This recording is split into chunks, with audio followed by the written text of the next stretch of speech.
মাসে মাসে বিল নিচ্ছে 1080 টাকা করে, প্রত্যেকটা মানুষের কাছে বিল নিচ্ছে, গ্যাস নাই। ব্যাপক সাড়া পাচ্ছে, আপনি তো ছিলেন, দেখছেন তো, সবাই দোকান থেকে উঠে উঠে চলে আসছে হাত মেলানোর জন্য। সবাই তো বলতেছে, প্রকাশ্যে বলতেছে, আগে এটা বলে নাই, এখন কিন্তু প্রকাশ্যে বলে যে ভাই আমরা দিব, দাঁড়িপাল্লায় ভোট দিব, এটা প্রকাশ্যে এখন বলা শুরু করেছে। আমি 100% আশাবাদী, কারণ যা মানুষের যে স্বতঃস্ফূর্ত সারা আমি দেখতেছি, আমার কোনো সন্দেহ লাগে না, আসলে আমি হিসেবে জিতবো।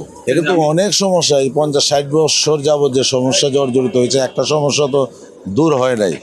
এগুলি তো মনে করেন যে পর্যায়ক্রমে সমস্যা সমাধান করার জন্য উদ্যোগ নিতে হবে। সবগুলি তো আপনি স্থানীয় এমপির হাতে না, যেমন আপনার সিটি কর্পোরেশনের সাথে রাস্তাঘাট জড়িত, কিন্তু সিটি কর্পোরেশনকে দিয়ে করাতে হবে। তারপরে গ্যাসের সমস্যা, গ্যাস নাই, মোটেই গ্যাস নাই। এই গ্যাসগুলিতে আপনার যে জ্বালানি মন্ত্রণালয়ের সাথে কথা বলতে হবে, তিতাসের সাথে কথা বলতে হবে। এর পুরো 7 আসনে গ্যাস চলে নাই। মাসে মাসে বিল নিচ্ছে 1080 টাকা করে, প্রত্যেকটা মানুষের কাছে বিল নিচ্ছে, গ্যাস নাই। তারপর অনেক সমস্যা আছে, আপনার যানজটের সমস্যা তো আছে, ব্যাপক সমস্যা, এখানে চলাই যায় না, এখানে হাঁটাই তো যায় না। আমরা হেঁটে হেঁটে ক্যাম্পিং করি, রিক্সাও করতে পারি না, গাড়ি তো দূরের কথা। এখানে এটা তো হওয়ার কথা না, একটা রাস্তাঘাট আছে, রাজপথ, কেন গাড়ি চলবে না? এই আপনার বেনিয়ম অনিয়ম রাস্তাঘাট কাটাকাটি করে রেখে দিচ্ছে, বন্ধ হয়ে রয়েছে, ট্রাফিক নাই, উল্টা অনেক কোনো ট্রাফিক নেই, ট্রাফিক সব উঠাই নিয়ে গেছে না। হচ্ছে পাকিস্তানে বলে ট্রাফিক ছিল, আপনি চকবাজারে দেখবেন 2টা পয়েন্ট এখনো আছে ট্রাফিকের। অথচ বাংলাদেশ পরের থেকে আপনার ট্রাফিক আস্তে আস্তে আস্তে আস্তে উঠাই নিয়ে গেছে। এই যে আপনার যে প্রশাসনিক যে দুর্নীতি, প্রশাসনিক যে আপনার অনৈতিক আচরণ, এগুলির বিরুদ্ধে আপনার সংসদে কথা বলতে হবে, এগুলি আপনার পরিবর্তন করতে হবে। ইতিপূর্বে আমরা কোনো সংসদ সদস্যকে স্থানীয় সমস্যা নিয়ে আমরা কথা বলতে শুনি নাই।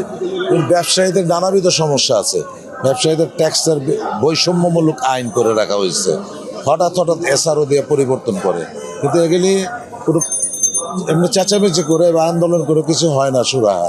এটা একমাত্র রাস্তা হলো সংসদে কথা বলা, আইন পরিবর্তন করা, যাতে এই ধরনের ঘন ঘন এসআরও না দিতে পারে। বৎসরে একবার বাজেট করে, বৎসরে বাজেটের সময় পরিবর্তন করবে, কিন্তু তুমি বাজেটের 1 সপ্তাহ পরের থেকে পরিবর্তন করা শুরু করে, বাজেটের সময় কিছু করে না। স্টাইল হোক রুচিশীল, পরিচয় হোক রাজকীয়, e commerce platform palace of classy, যেখানে ফ্যাশন মেলে আত্মবিশ্বাসে। শীতের হুডি হোক বা গরমের আরাম, আমরা আছি আপনার পাশে। 100% অরিজিনাল প্রোডাক্ট, দেশের যে কোনো প্রান্তে ফ্রি হোম ডেলিভারি। অর্ডার করতে ইনবক্স করুন এখনই। Palace of classy, B classy, be confident. বাজেটের কিছু মানুষের নজরে পড়বে, চোখে পড়বে, এইভাবে ধোঁকাবাজি চলছে, আপনাদের দেশে ধোঁকাবাজির রাজত্ব চলছে। এগুলি অনেক অনেক বহুবিধ সমস্যা আছে, এগুলো ইনশাল্লাহ পর্যায়ক্রমে আমি উদ্যোগ নিব। সব যে পারবো আমি তো এটা আশা করি না, কারণ আপনার ধরেন আমাদের দেশ তো একটা আমলাতান্ত্রিক দেশ, সব জায়গায় তো জটিলতা, আর আমার আন্ডারে তো সব কিছু না। আমি আপনার চেষ্টা করব, আন্দোলন করব, সংসদে বলবো, যা যা আমার পক্ষ থেকে করণীয় সব ইনশাল্লাহ আমি করবো, জনগণের পাশে থাকবো।